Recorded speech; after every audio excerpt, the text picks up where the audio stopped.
Auzubillahiminash-shaytanir-rajim. Bismillahir-rahmanir-rahim. The Graceful Grammar Higher Secondary School, Grade 6, Day 3, Unit number 1. And today our exercise is exercise 1C. Now the first question of exercise 1C is given O is equal to, O is the set of odd numbers, और O जो कि है वो odd numbers का set है, और इन odd numbers में 1, 3, 5, 7, 9, 11, 13. Now आगे क्या कह रहे हैं ये? Fill in the blanks with this is the sign of belongs to and this is the sign is not belongs to. ये साइन बिलोंग्स टू का है, यानी कि जो वैल्यूज़ हमें दी जाएगी बताना है कि वो इस सेट में बिलोंग रखती हैं या नहीं. It is belongs to and it is not belongs to. Now the first one which is done by book is set of 5, यानी कि 5 जो कि किसी एक सेट है, 5 बिलोंग्स टू ओ, यानी कि 5 जो कि क्या ओ के अंदर मौजूद है. तो देखते हैं 5 एलिमेंट है इस सेट का, लेकिन पूरा सेट यहाँ पर कंप्लीट सेट दिया है कि क्या कंप्लीट सेट में सिर्फ और सिर्फ 5 मौजूद है. क्या ये बिलोंग रखता है ओ से? तो देखते हैं. यहाँ इन्होंने आंसर को वेरीफाई किया है. 5 इज बिलोंग्स टू ओ. अगर ये सिर्फ 5 होता तो वो बिलोंग रखता है ओ से, but not a complete set is belongs to O. It's mean it is not belongs to O. Now the first one is A is 7 is belongs to O. अब देखें यहाँ पर हमारे पास करली ब्रैकेट्स नहीं है, यानी कि ये मुकम्मल एक कंप्लीट सेट में नहीं है. तो क्या 7 ओ से बिलोंग रखते हैं? तो देखें 7 इज हेयर, सो हम यहाँ पर कौन सा साइन शो करेंगे? Yes, 7 is belongs to O. 9 B is a complete set है ये, और इसमें 9 मौजूद है. It is a singleton set. Singleton set ऐसे सेट को कहते हैं जिसमें सिर्फ 1 वैल्यू मौजूद हो. तो 9 जो कि इस पूरे कंप्लीट सेट में मौजूद है, it is a complete set, तो it is not belongs to O. Now 10, तो स्टूडेंट्स 10 तो ऑड नंबर नहीं है, it is even number, so it is the odd number set, it is also not belongs to.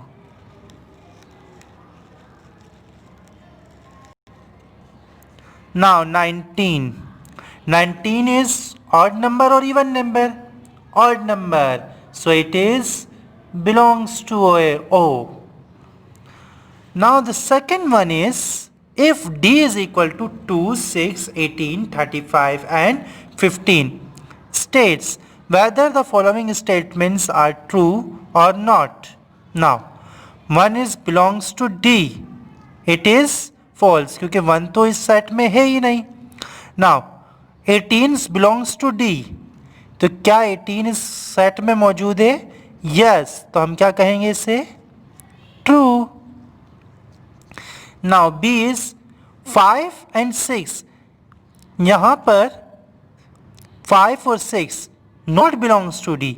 Yes, ये तो पूरा complete set है, इसमें 5 भी मौजूद नहीं है, और ये कंप्लीट सेट है 5 और 6 का, लेकिन यहाँ पर कंप्लीट सेट में तो 2, 6, 18, 35 एंड 51 है. It is true.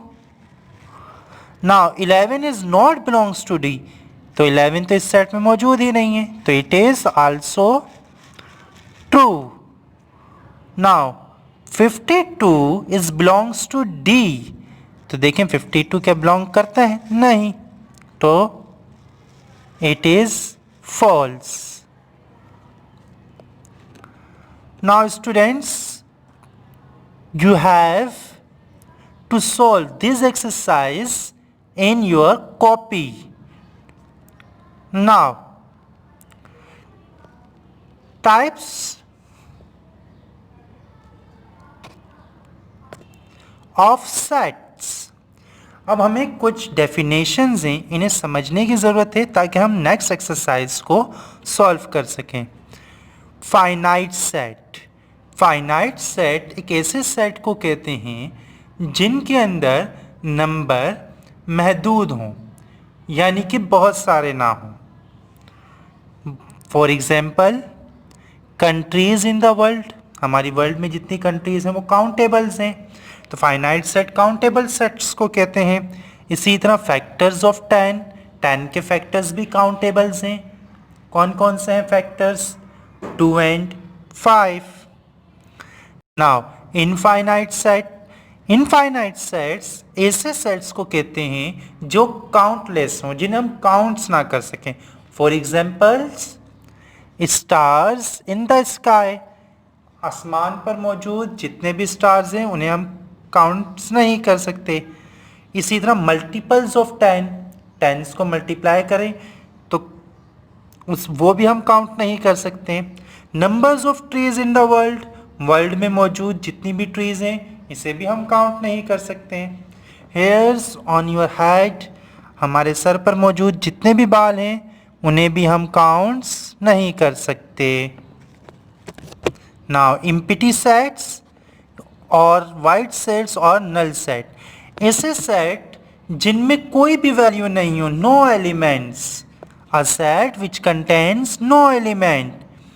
जिसके अंदर कोई भी एलिमेंट मौजूद ना हो उसे हम एम्प्टी सेट या वाइड या नल सेट कहते हैं. Now the next one is singleton set. ऐसे सेट जिसमें सिर्फ और सिर्फ वन एलिमेंट मौजूद हो उन्हें हम सिंगलटन सेट कहते हैं. Now student, to solve exercise 1D, which of the followings are true statements?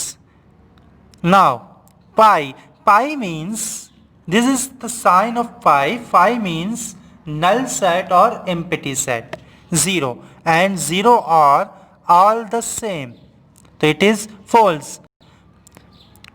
Pi set में कोई भी नंबर मौजूद नहीं होता, लेकिन यहाँ पर तो 0 मौजूद था इसलिए ये फॉल्स हुआ. Now a is equal to multiples of 5 is an infinite set. Multiples of 5 को मल्टीप्लाई करें, क्या हम उसे काउंट्स कर सकते हैं? नहीं, वो तो चलते जाएंगे. तो इट इज द ट्रू कि ये इनफाइनाइट सेट है. Now planets with moons is a finite set. तो मून के साथ जितने प्लैनेट्स हैं तो क्या वो फाइनाइट सेट है? जी, हम उन्हें काउंट कर सकते हैं. So it is also true. Months starting with the letter J is a singleton set. अब सिंगलटन सेट क्या होता है? जिसमें सिर्फ और सिर्फ वन एलिमेंट मौजूद हो. लेकिन जे से स्टार्ट होने वाले जितने भी मंथ्स हैं वो कौन कौन से हैं? जनवरी, जून एंड जुलाई. ये तो 3 मंथ्स हैं और सिंगलटन सेट में तो सिर्फ वन एलिमेंट आ सकता है. So it is false. Now months with 32 days. किसी भी मंथ में ज़्यादा से ज़्यादा 31 डेज आ सकते हैं. 32 डेज तो आ ही नहीं सकते. Is a null set. तो is a null set, null set empty set को कहते हैं कि ऐसा कोई भी मंथ नहीं है. तो इट इज़ आल्सो ट्रू कि ऐसा कोई भी सेट नहीं हो सकता. So students, you have also solved exercise 1D in your mathematics copy. Thank you so much. Allah Hafiz.